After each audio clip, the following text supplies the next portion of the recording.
जय हिंद दोस्तों। आज के इस वीडियो में हम लोग सामान्य विज्ञान एसएससी स्पेशल सेट 5 देखेंगे। फिजिक्स के प्रश्न होंगे दोस्तों, फिजिक्स के प्रश्न होंगे और बहुत ज़्यादा इम्पोर्टेंट है। आपको वीडियो अंत तक देखना है।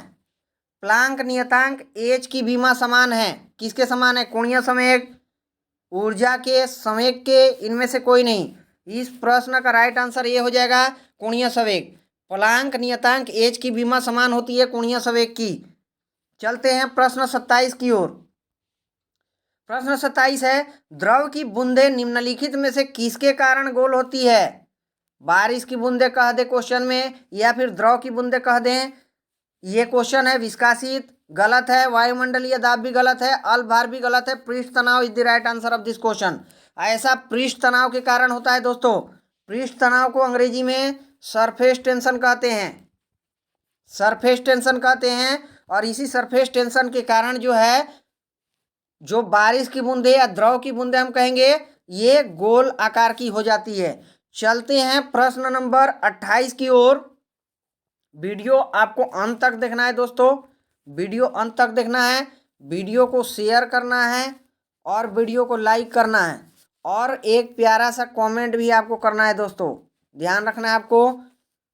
चलते हैं प्रश्न 28 की ओर। पारा कांच को नहीं भिगोता है, कारण क्या है? इसका पृष्ठ तनाव है, इसका संसंजन बल है, यहाँ पर बल है दोस्तों, इसका आसंजन बल है, या फिर इसकी सयांता है। ये गलत है दोस्तों, ये संसंजन बल के कारण होता है। कोहेसिव फोर्स के कारण ऐसा होता है।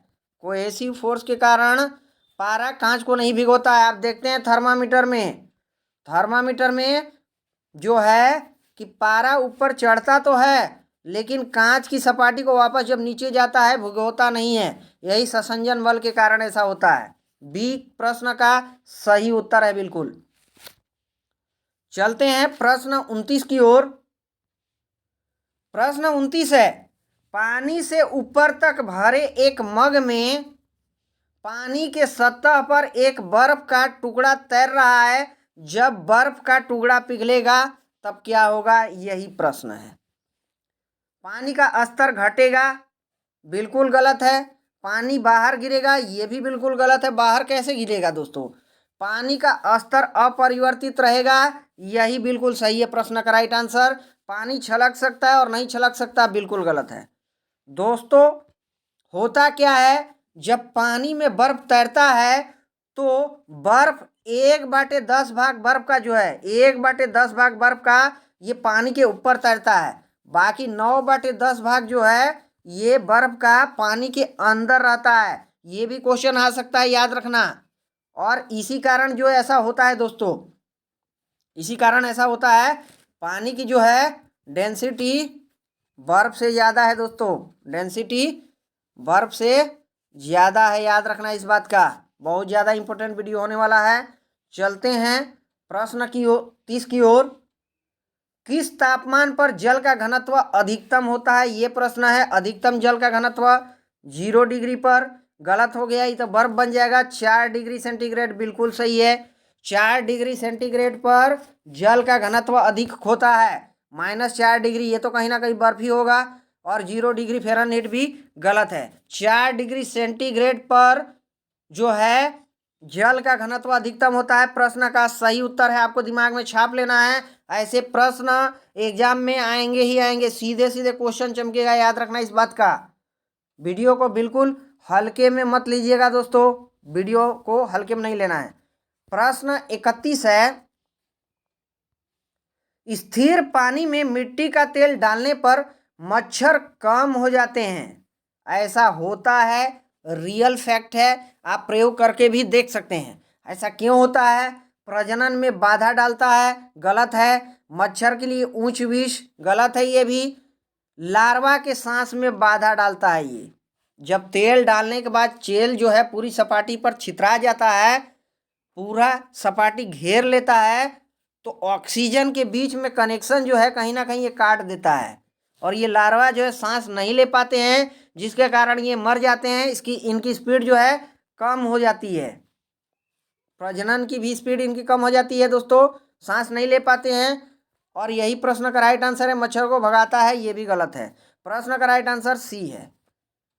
प्रश्न 32 है, लॉ ऑफ फ्लोटिंग सिद्धांत की खोज किसने की है? लॉ ऑफ फ्लोटिंग, ये है लॉ ऑफ फ्लोटिंग, या फिर इसको जो है फोर्स ऑफ बायंसी भी कहते हैं। फोर्स ऑफ बायंसी, बायंसी भी इसको कहते हैं, फोर्स ऑफ बायंसी। ऑप्शन देख लेते हैं। न्यूटन है, न्यूटन तो ग्रेविटेशन की खोज किए थे। गैलीलियो भी गलत है। राइट ब्रदर ये भी गलत है। ये आर्किमिडीज हैं दोस्तों, आर्किमिडीज वैज्ञानिक हैं और इन्होंने लॉ ऑफ जो है फ्लोटिंग, फोर्स ऑफ बायंसी को खोज की। ये पानी द्वारा जो है किसी भी सपाटी, कोई भी सपाटी अगर तैर रही है कोई भी वस्तु, तो ये पानी द्वारा फोर्स लगाया जाता है। याद रखना, अपोजिट फोर्स होता है ये। और ये आर्किमिडीज ने खोज किया था। ऐसा कहा जाता है कि जब इन्होंने खोज किया था तो यूरोका यूरोका चिल्ला रहे थे। खोज करके, यूरोका का मतलब होता है नई खोज, नई खोज, हमने नई खोज की है, इसी के बारे में ये चिल्ला रहे थे। तो दोस्तों प्रश्न 33 है, मछलियां जमे पानी की झील में जीवित रह सकती है? बिल्कुल सही बात है, जमे पानी की झील में जीवित रह सकती है। क्योंकि आप देखते हैं मछलियां गर्म खून होता है, नहीं, गलत है। मछलियां बर्फीली मौसम में सुसुप्तावस्था में रहती है, गलत है। झील की तली का पानी नहीं जमता है, यही बिल्कुल सही है। डी भी गलत है, बर्फ मछलियां तक ऊष्मा पहुंचाती है। देखिए दोस्तों, जब बर्फ जमता है तो सबसे पहले जो है पानी की सतह पर जमता है। मान लीजिए ये झील है, ये झील है, इसमें पानी भरा है, तो यहाँ पर इसकी सपाटी पर जो है बर्फ जमता है, बर्फ जमता है। जबकि तली में जो है टेम्परेचर जो है प्लस में रहता है। यहाँ पर 4 डिग्री सेंटीग्रेड के आसपास टेम्परेचर रहता है, जब यहाँ पर 0 डिग्री सेंटीग्रेड बर्फ जमा रहता है। तो पानी रहता है और पानी में मछलियाँ आराम से रह लेती हैं। तो इसीलिए ऐसा कहा जाता है कि मछलियाँ जमे पानी की झील में भी जीवित रह सकती है। प्रश्न का राइट आंसर हो जाएगा सी। प्रश्न 34 है, लैंप की बत्ती में तेल चढ़ता है, क्यों चढ़ता है? तेल बहुत हल्का होता है, गलत है। सतह तनाव घटने के कारण, ये भी गलत है। तेल वाष्पशील होता है, ये भी बिल्कुल गलत है। ये कैपिलरी क्रिया के कारण ऐसा होता है। डी प्रश्न का राइट आंसर है। लैंप की बत्ती में तेल चढ़ता है, ऐसा क्यों होता है? ये कैपिलरी क्रिया के कारण होता है। आपको इस बात का ध्यान रखना है, बहुत ज़्यादा इंपॉर्टेंट है, बहुत ज़्यादा इंपॉर्टेंट ये प्रश्न है दोस्तों। कैपिलरी एक्शन के कारण होता है, कैपिलरी एक्शन के ऐसा कारण होता है। चलते हैं प्रश्न 35 की ओर। बर्फ के 2 टुकड़ों को आपस में दबाने पर टुकड़े आपस में चिपक जाते हैं। ये आप करके भी देख सकते हैं प्रयोग, सभी साइंस के प्रयोग हैं, करके आप देख सकते हैं, आप बिल्कुल देख सकते हैं करके इसको। ऐसा क्यों होता है? दाब अधिक होने से बर्फ का गलनांक, गलनांक का कोई नहीं, गलत है। दाब अधिक होने से बर्फ का गलनांक घट जाता है, बिल्कुल सही है, गलनांक घट जाता है दोस्तों। मेल्टिंग पॉइंट इसका जो है घट जाता है, और जिसके कारण ये क्या है, आपस में चिपक जाता है। जब पिघले नहीं आपस में चिपकेगा। तो प्रश्न का राइट आंसर हमारा हो जाएगा बी। सी गलत है और डी भी गलत है। प्रश्न का बी आंसर होगा। आपको दिमाग में छाप लेना है और वीडियो को ज़्यादा से ज़्यादा शेयर करना है ताकि सबका फायदा हो। प्रश्न 36 है, ठोस की शुद्धता किसके निर्धारण द्वारा प्राप्त की जाती है? क्वथनांक बिंदु, गलनांक बिंदु, हिमांक बिंदु, या फिर इनमें से कोई नहीं? प्रश्न का राइट आंसर दोस्तों गलनांक बिंदु हो जाएगा। इसका भी मेल्टिंग पॉइंट होता है। ठोस की शुद्धता किसके निर्धारण द्वारा प्राप्त की जाती है? गलनांक बिंदु। क्वथनांक गलत है, हिमांक गलत है और डी भी गलत है। चलते हैं प्रश्न 37 की ओर। तैराक को नदी के मुकाबले समुद्री पानी में तैरना आसान क्यों लगता है? ये जो है समुद्री पानी में कम संदूषण, गलत है। समुद्री तरंगे तैराक को तैरने में सहायक होती है, ये भी गलत है। समुद्री पानी का घनत्व साधारण पानी से अधिक होता है, ये बिल्कुल सही है। समुद्र का पानी आयतन ज़्यादा होता है, ये गलत है दोस्तों, गलत है। आप देखते हैं दोस्तों, समुद्र में नमक की मात्रा ज़्यादा होता है, नमक की मात्रा पानी में ज़्यादा होता है, जिसके कारण समुद्र का पानी का जो है डेंसिटी ज़्यादा होता है, डेंसिटी ज़्यादा होता है सामान्य पानी से, सामान्य पानी से डेंसिटी ज़्यादा होता है, और जिसके कारण जो है तैराक को जो है, तैराक को ज़्यादा नीचे से फोर्स ऑफ बायंसी लगता है, और वो कम जो है बल लगाने के बाद भी, कम बल लगाने के बाद भी वो आसानी से तैर सकता है। आप देखते हैं दोस्तों, मृत सागर में आप जाइएगा, मृत सागर में जिसमें जो है कि नमक की मात्रा सबसे ज़्यादा है, यहाँ पर आपको बल लगाने की भी जरूरत नहीं है, ऑटोमेटिक आप तैरने लगते हैं। ये मृत सागर में आप जाकर जाइएगा तो यहाँ पर देख भी सकते हैं, ऐसा होता है, रियल लाइफ में होता है। तो प्रश्न का उत्तर हो जाएगा सी, समुद्री पानी का घनत्व तो साधारण पानी से ज़्यादा होता है। चलते हैं प्रश्न 38 की ओर। थर्मस फ्लास्क में रखा गर्म द्रव किस प्रक्रिया से सुरक्षित रहने के कारण गर्म बना रहता है? चालन ये भी होगा, विकिरण भी होगा, संवहन भी होगा। ये तीनों प्रक्रिया के कारण होता है दोस्तों, उपरोक्त तीनों।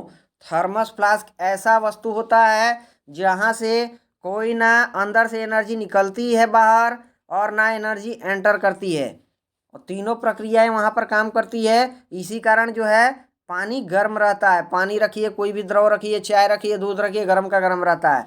चलते हैं प्रश्न 39 की ओर। प्रेशर कुकर में भोजन जल्दी पकता है, ये बिल्कुल सही है। आप सामान्य पतीला में भोजन बनाकर देखिए, सामान्य पतीला में, और एक जो है आप प्रेशर कुकर में बनाइए, दोनों में अंतर होगा। प्रेशर कुकर में खाना जल्दी बनता है, ऐसा क्यों होता है? पानी का क्वथनांक घटेगा, क्यों गलत है? पानी का क्वथनांक बढ़ जाता है, ये बॉइलिंग पॉइंट जो है पानी का बढ़ जाता है।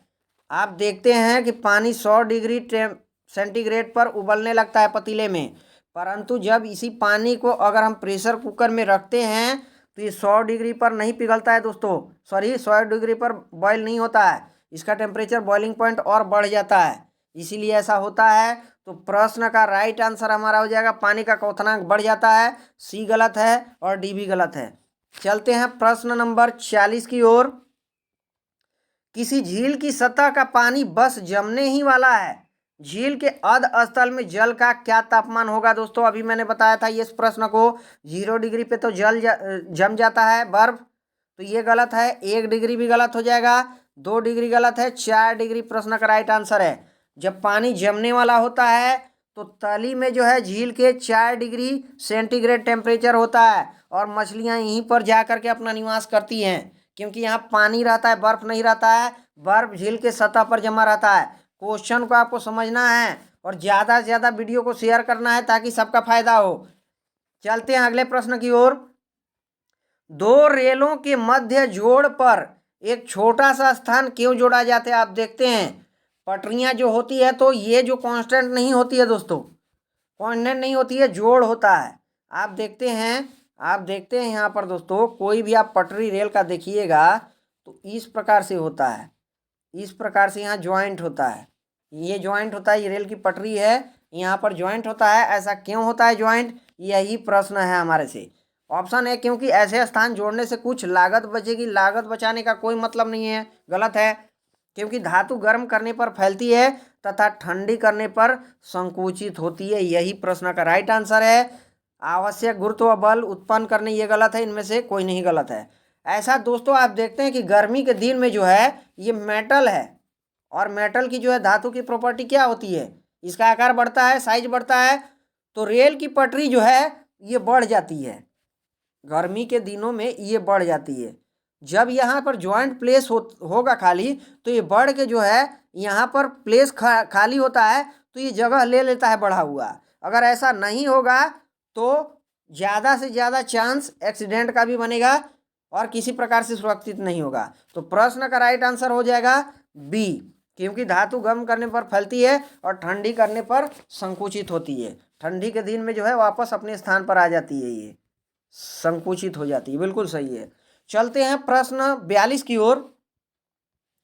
कार्बोरेटर किस इंजन में होता है? कार्बोरेटर किस इंजन में होता है, ये प्रश्न है। पेट्रोल इंजन में, डीजल इंजन में, भाप इंजन में, या फिर इनमें से कोई नहीं? इस प्रश्न का राइट आंसर दोस्तों इस प्रश्न का राइट आंसर हो जाएगा petrol engine. Petrol engine is the right answer of this question. Carburettor petrol engine में होता है, आपको इस बात का ध्यान रखना है, बहुत ज़्यादा इंपॉर्टेंट है, वेरी वेरी इंपॉर्टेंट। चलते हैं प्रश्न 43 की ओर। ऊष्मा को विद्युत ऊर्जा में रूपांतरित करने के लिए प्रयोग किया जाता है। हाइड्रोमीटर, तापयुग्म, वोल्टामीटर या फिर प्रकाश वैद्युत सेल। इस प्रश्न का राइट आंसर दोस्तों तापयुग्म हो जाएगा। तापयुग्म जो है ये क्या करता है, ऊष्मा को विद्युत ऊर्जा में रूपांतरित करता है। तापयुग्म ए गलत है, सी गलत है और डी गलत है। चलते हैं प्रश्न 44 की ओर। 1 ग्राम वाले पदार्थ का तापमान की मात्रा को क्या कहते हैं? 1 डिग्री सेंटीग्रेड बनाने के लिए आवश्यक ऊष्मा। 1 डिग्री क्वेश्चन सीधे सीधे यही है दोस्तों कि 1 डिग्री जो है टेम्परेचर बढ़ाने के लिए जो है क्या कहा जाता है, ये प्रश्न है दोस्तों। 1 ग्राम वाले पदार्थ का तापमान 1 डिग्री सेंटीग्रेड बढ़ाने के लिए आवश्यक ऊष्मा की मात्रा को क्या कहते हैं? तो ये विशिष्ट ऊष्मा कहते हैं, विशिष्ट ऊष्मा कहते हैं। और यही हमारा प्रश्न था। कुल ऊर्जा गलत है, गुप्त ऊर्जा गलत है और इनमें से कोई नहीं, ये भी गलत है, याद रखना है। तो 1 ग्राम वाले पदार्थ की तापमान की मात्रा को 1 डिग्री बढ़ाने के लिए आवश्यक ऊष्मा को विशिष्ट ऊष्मा कहते हैं। चलते हैं प्रश्न 45 की ओर। विकिरण पायरोमीटर से कितना तापक्रम नापा जाता है? 100 से 250 डिग्री सेंटीग्रेड, 100 डिग्री सेंटीग्रेड। ये तो थर्मोमीटर से भी नाप लिया जाएगा 100 डिग्री सेंटीग्रेड।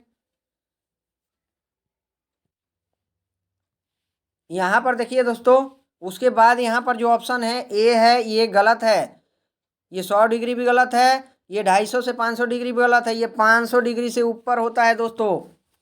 सौर विकिरण इसी में नापा जाता है पायरोमीटर से। विकिरण पायरोमीटर कह रहा है 500 डिग्री से ऊपर के तापमान को विकिरण पायरोमीटर से नापा जाता है। इस बात का आपको ध्यान रखना है, बहुत ज़्यादा इंपॉर्टेंट प्रश्न है और एग्जाम में आ सकता है। चलते हैं प्रश्न 46 की ओर।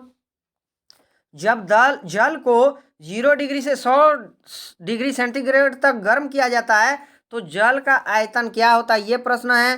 धीरे धीरे बढ़ता है, धीरे धीरे घटता है या फिर पहले बढ़ेगा फिर घटेगा या फिर इनमें से कोई नहीं? इस प्रश्न का राइट आंसर हो जाएगा दोस्तों इनमें से कोई नहीं। जब जल को 0 डिग्री से 100 डिग्री सेंटीग्रेड तक गर्म किया जाएगा तो जल का आयतन इनमें से कोई नहीं होगा। या दोस्तों 0 से अगर देखते हैं 4 डिग्री सेंटीग्रेड पे तो हाईएस्ट होता है दोस्तों आयतन, उसके बाद जो है ये जो है कि घटने लगता है दोस्तों। तो इनमें से कोई नहीं हो जाएगा। प्रश्न का राइट आंसर डी। ए गलत है, बी गलत है और सी गलत है। चलते हैं प्रश्न 47 की ओर। वास्तविक रूप से एक्सरे होते हैं। एक्सरे क्या होते हैं ये प्रश्न है 47 नंबर और बहुत ज़्यादा इंपॉर्टेंट है। ये धीमी गति के इलेक्ट्रॉन होते हैं, गलत है। तेज गति के इलेक्ट्रॉन, ये भी गलत है। सी विद्युत चुंबकीय तरंगे होते हैं, बिल्कुल सही है दोस्तों, विद्युत चुंबकीय तरंगे होते हैं। ये डी भी गलत है। तो प्रश्न का राइट आंसर वास्तविक रूप से एक्सरे विद्युत चुंबकीय तरंगे होते हैं। चलते हैं 48 नंबर क्वेश्चन की ओर। केल्विन स्केल में मानव शरीर का तापमान पूछ रहा है। 37 डिग्री सेंटीग्रेड में हो गया दोस्तों। उसके बाद 290 गलत है, ये 310 केल्विन होता है। 37 डिग्री इज इक्वल टू कितना हो जाएगा? 310 केल्विन के होता है। तो इस प्रश्न का राइट आंसर भी 310 केल्विन होगा। 300 केल्विन गलत हो जाएगा और 305 केल्विन भी गलत हो जाएगा। चलते हैं प्रश्न 49 की ओर। कणों के द्वारा हीट ट्रांसफर की क्रिया को कहते हैं। कणों के द्वारा हीट ट्रांसफर की क्रिया को कहते हैं, क्या कहते हैं? कन्वेंशन कहते हैं, कंडक्शन कहते हैं, रेडिएशन कहते हैं या फिर इनमें से कोई नहीं? इसको कंडक्शन कहते हैं, कंडक्शन। कणों के द्वारा हीट ट्रांसफर की प्रक्रिया को कंडक्शन कहते हैं। बिल्कुल प्रश्न का राइट आंसर बी है। ए गलत है, सी गलत है और डी भी गलत है। चलते हैं 50 नंबर और इस क्लास का अंतिम नंबर प्रश्न है। तापमान को कितना कम कर देने पर सभी गैस शून्य आयतन घेरेगी? 273 डिग्री सेंटीग्रेड, 27.3 डिग्री सेंटीग्रेड। ए गलत है, बी गलत है। -273 डिग्री सेंटीग्रेड होगा इस प्रश्न का राइट आंसर। -273 degree centigrade. यहाँ पर सभी गैसें जो है शून्य अवस्था हो लेती हैं। डी गलत है। प्रश्न बहुत ज़्यादा इम्पोर्टेंट है दोस्तों। आपको 3 काम करना है दोस्तों।